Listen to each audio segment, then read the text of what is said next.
वो कहते हैं ना कि खुशी अगर दुकान पे मिलती तो दुनिया में कोई भी दुखी नहीं होता, लेकिन खुशी हमें अपने अंदर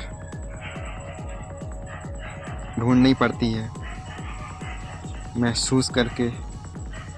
इसी पर एक ज़बरदस्त कहानी है, आपको सुनाएंगे। एक बार की बात है कि एक सेठ जी और उसका नौकर काम कर रहे थे अपनी दुकान पर। सेठ जी अपना काम देख रहे थे और नौकर अपना काम देख रहा था। एक दिन अच्छे से काम कर रहे थे दोनों। नौकर भी बहुत ही मेहनत करता था। एक बार नौकर ने बिना बताए छुट्टी ले ली, तो मालिक को लगा कि कहीं इसे पैसे की ज़रूरत तो नहीं, ये काम भी बहुत अच्छे से करता है। तो सेठ जी ने उस नौकर की तनख्वाह बढ़ाने का सोचा। और जब अगले दिन वो नौकर आया काम पर, तो सेठ जी ने कहा कि अगले महीने से तुम्हें सैलरी ज़्यादा मिलेगी। तो महीने की 1 तारीख को उसको सैलरी ज़्यादा मिली। तो सेठ जी ने सोचा कि ना इसने कुछ कहा, ना थैंक यू, कुछ नहीं कहा। पर वो फिर से वैसे ही वो अच्छे से मेहनत करने लगा। और ऐसे ही एक दिन फिर उसने छुट्टी मारी।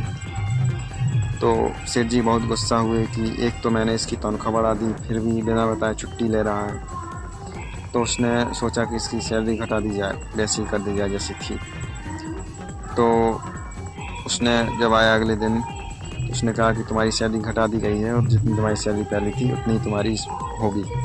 तो अगले महीने की 1 तारीख को उतनी सैलरी मिली जितनी उसको मिलती थी। तो सेठ जी ने सोचा, देखा कि उसका कोई रिएक्शन नहीं, या ना को दुखी लग रहा था ना खुश लग रहा था। तो सेठ जी ने पूछा कि बताओ क्या बात हुई, जब मैंने तुम्हारी सैलरी बढ़ाई तो ना तुमने मुझे थैंक यू बोला, ना कुछ कहा, और जब मैंने घटाया सैलरी को तब भी तुम कुछ नहीं बोले, बात क्या है?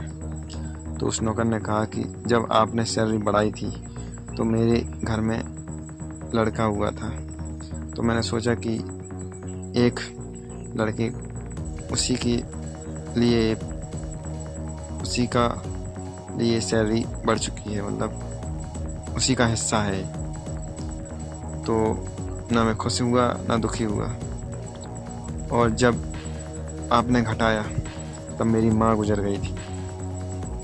तो मैं इस बात से ना खुश हुआ ना दुखी हुआ कि सैलरी क्यों घटाई, क्योंकि मुझे लगा कि मेरी माँ का हिस्सा कट गया है।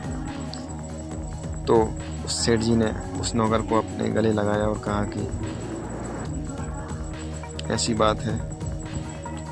तो फिर से उसकी वैसी सैलरी कर दी गई और कहा, ऐसे ही हमारी ज़िंदगी में भी होता है कि ज़िंदगी में उतार चढ़ाव, अप डाउन आते हैं, लेकिन हमें उनका सामना बहुत ही मजबूती से करना पड़ता है। ना हमें ज़्यादा दुखी होना पड़ता है, ना ही ज़्यादा खुश होना पड़ता है। लाइफ को बैलेंस लेकर चलना पड़ता है, और लाइफ को अगर बैलेंस करके नहीं चलेंगे तो लाइफ डगमगाएगी और हमें अच्छा नहीं लगेगा, बुरा फील होगा।